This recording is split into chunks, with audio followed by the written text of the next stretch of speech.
To make our first induction tonight off-air, we welcome another Radio Hall of Famer, the man who was responsible for keeping the flame of radio's golden era alive, who next year will celebrate his 30th year in broadcasting. Ladies and gentlemen, Chuck Schaden.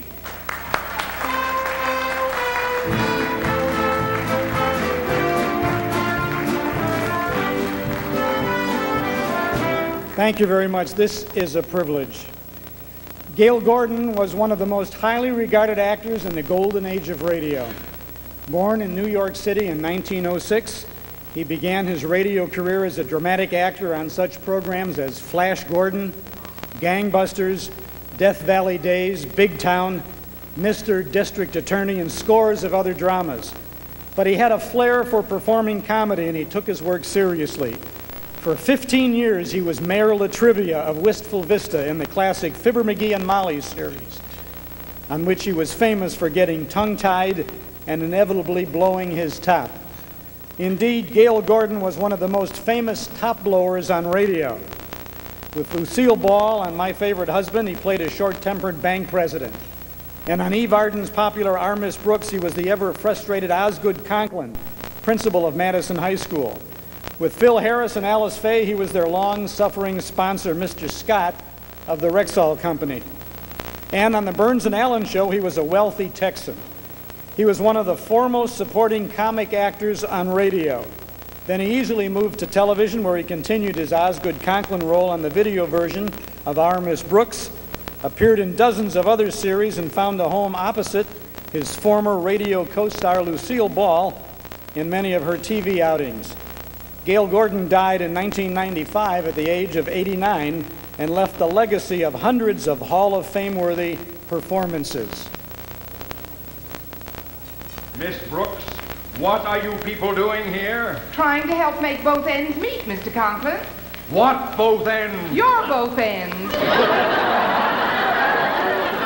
we found out you were fired, sir, we thought... Fired? I'm up for the most important job of my career. And the president of the Board of Education is standing in my living room right now, up to his neck in underwear. You see, we only wanted to raise enough money so you could feed your family. Shut up!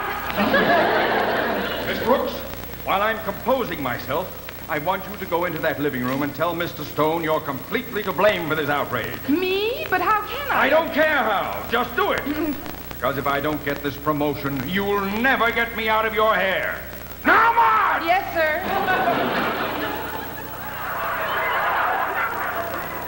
I'm hungry. Well, let's get a waiter. Here comes one. May we have oh, well, here's another one. Waiter, are you the, Well, I'll get this one. I'll lay 3 to 1. Waiter, if you don't mind, we'd like some, Reminds me of an inscription I once saw on a waiter's tombstone. It said, St. Peter finally caught his eye. Our food was all right, but in some of the officers' messes, they had... Some of the what, Latrivia? In some of the officers' messes, they had... Isn't that just sour grapes, Mr. Mayor? Isn't what just sour grapes, Mrs. McGee? The fact that you weren't allowed to eat with the officers don't give you any right to call their food a mess, does it? It is not sour grapes. Mess is the correct term for the officers' dining room. Well, even sweet grapes can make quite a mess, I'll say that, but you'd think the officers would be a little more fussy than to make a mess in their own... They didn't make a mess. It was a mess. Well, who made it? It's always a mess. I mean, in the service, the eating quarters are always a mess. Because... Now, just a darn minute. Just because you're in civics... You listen to me, McGee. You're always getting me into one of these verbal brawls, but by George... Hey, where are you going, Latrivia? Down to the post office, McGee. If I'm not back here for dinner, I'm re-enlisted!